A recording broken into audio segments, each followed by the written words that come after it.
Every adventure starts somewhere, and this one starts at Ewig.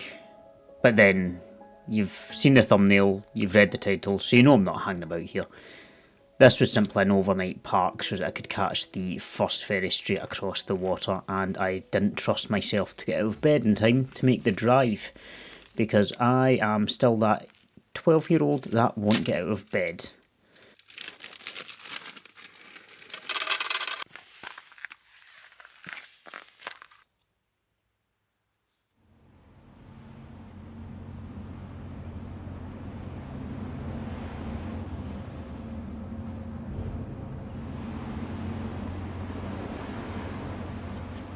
Checked in and just waiting on the queue to get onto the ferry, which hasn't obviously arrived yet. And they ask if Nix is staying in the car during the journey. And I thought, what if something happened? What if the ferry started going down and then I've got to get down to save Nix to make sure she's okay? Because I would do that. I wouldn't just leave her in the car to drown. It's not like she's just a child or something. It's Nix, it's my baby. But she's perfectly fine. So we get this wee pass to say that we can take her up, and I'm assuming she can just fight with all the other dogs because she's wrestling champion of the world.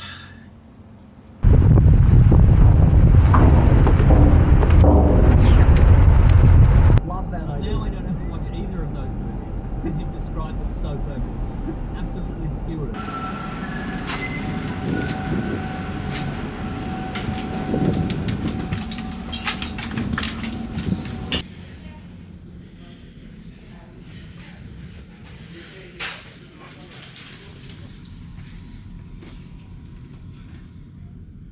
Missing out on breakfast earlier, I decided to have a wee hot roll on the ferry, given consideration to just detouring off and starting a mukbang channel.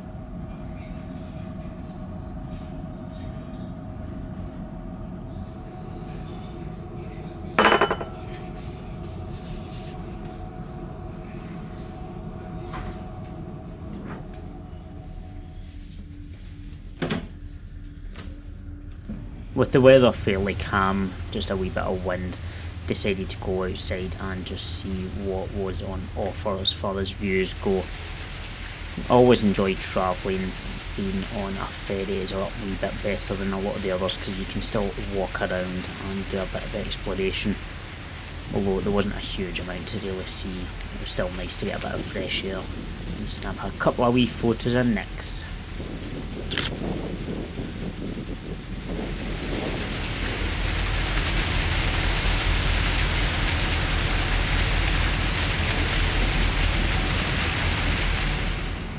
The crossing was just under 2 hours, a wee bit longer than scheduled, but before I knew it was time to get back down into the car and get ready to depart.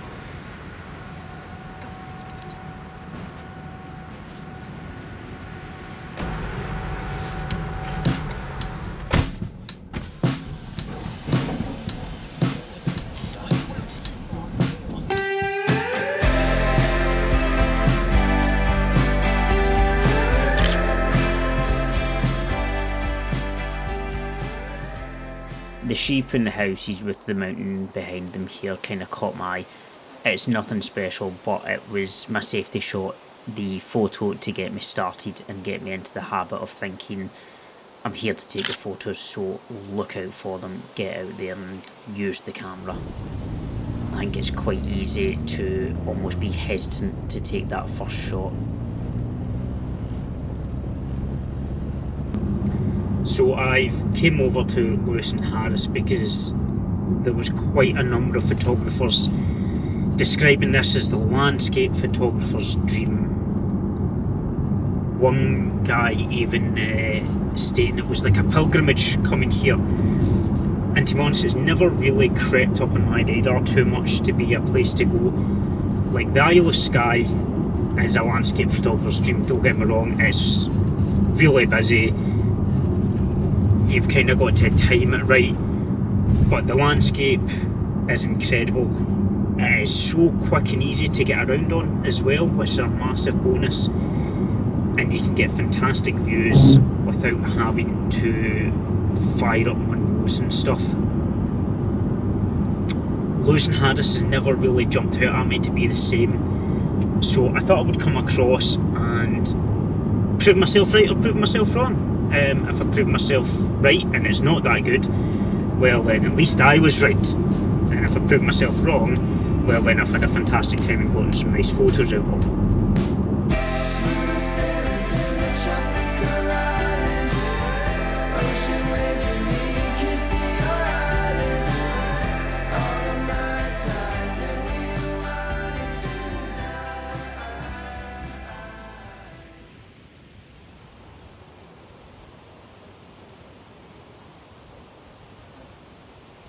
Quick stop just due to this, I don't know what it is, catching my eye here and just capturing that and the hills in the background. There's also a digger further back that you can't really make out in this video, so I just like the way that kind of told a bit of a story regarding the surroundings and how you're having to go about getting around them.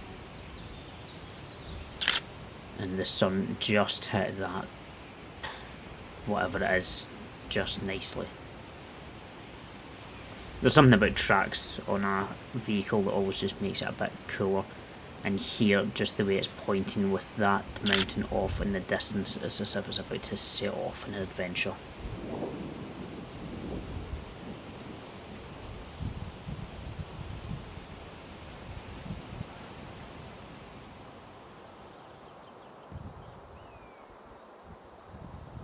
Gotta take a shit.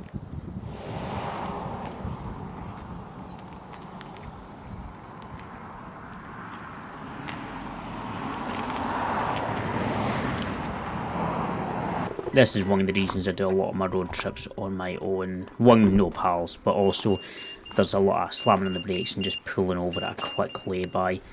I just love how these birds all occupied the numerous wires all over the place, just making it look like a wee meeting. And then there was a wee bit of intrusion as well for them.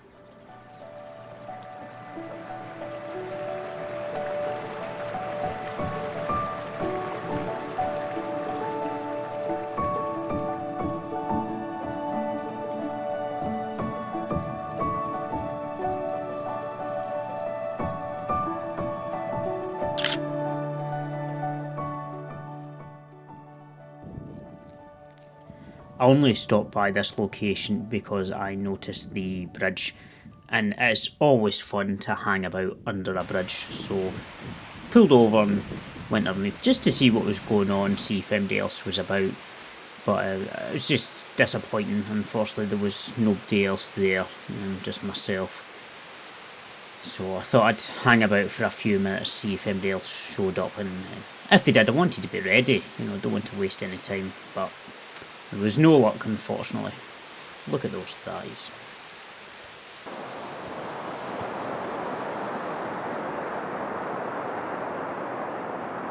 I'm not sure what this was really meant for, but it was a lovely wee building. It's obviously hundreds of years old. The doorway is so small that I could barely fit in due to the fact I'm so massively built. But I just thought I'd take a moment to enjoy the peace and quiet within.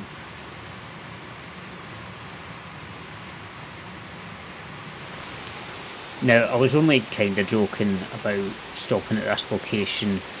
Obviously, I wasn't expecting any action under the bridge. I knew nobody else was about, but I didn't think it was actually going to provide too much. I could only see this waterfall from the roadside, and it wasn't anything special, as these photos show. And for that reason, I just brought the camera rather than the whole bag, which was an absolute rookie mistake.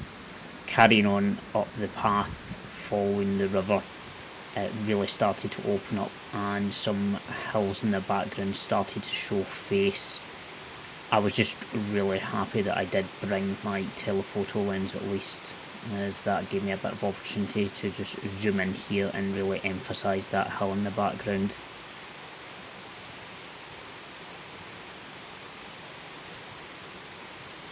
Just lining up so that the waters are leading your eye up into that distant background.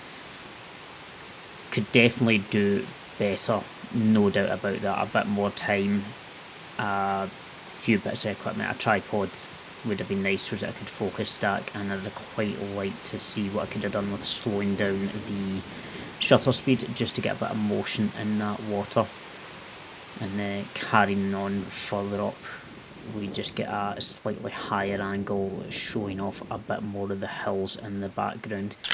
This was a really nice location. If I ever find myself back in the island, I will be spending a lot more time here and just seeing what else I can get. This is a very rare opportunity where Nix is not paying attention and you can get a quick snap of her without her running up to lick the lens.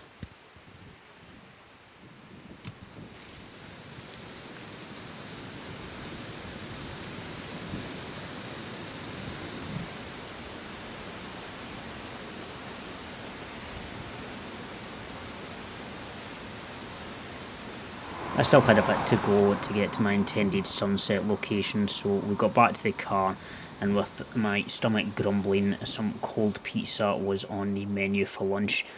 It's not quite the glamorous camper van kitchen that you'd get, but sitting in the boot of your car, peace and quiet, your dog for company, still ticks all the boxes.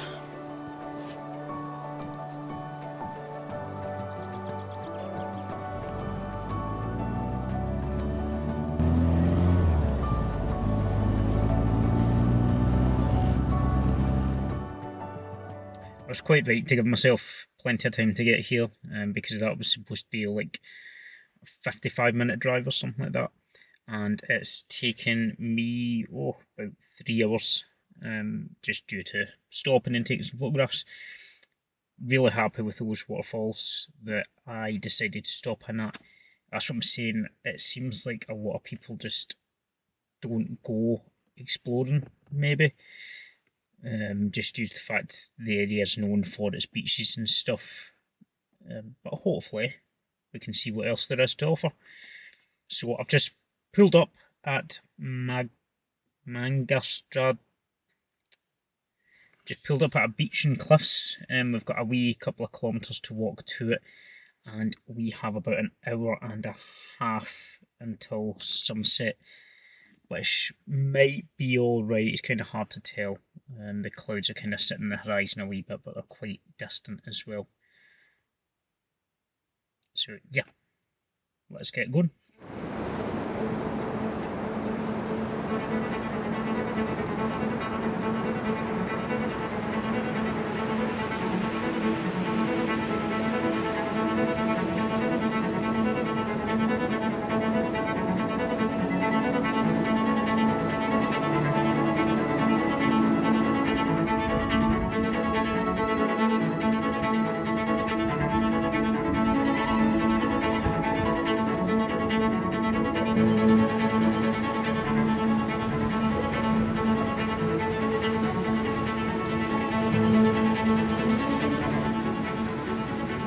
Just using this water flowing down to create some leading lines up towards the sea itself with the crashing waves and the rocks, the sun creating a lovely golden glow. We didn't spend too long here as I was wanting to get up to the cliffs for sunset.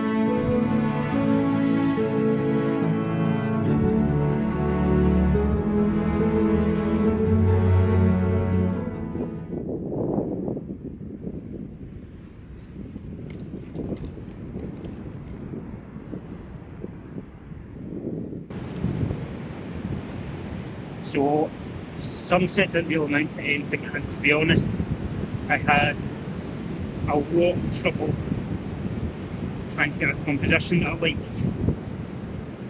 So I've kind of settled with this here. My favourite was probably down at the beach there, but I've not got time to get back down there.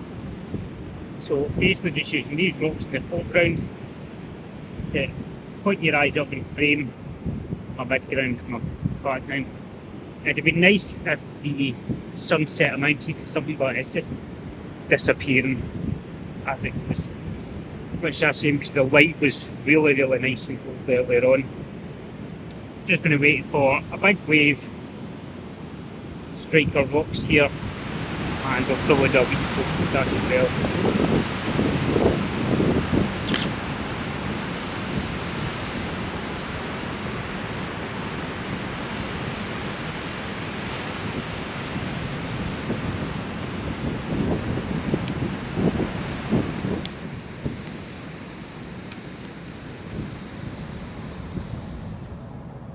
I'm going to bring this video to an end here. It's a 4-part series I've got for Lewis and Harris, so join us in the next part where we'll be hitting up some lighthouses and continuing to see what the island has to offer. I hope you've enjoyed this video. Like, subscribe, comment, all really helps grow the channel.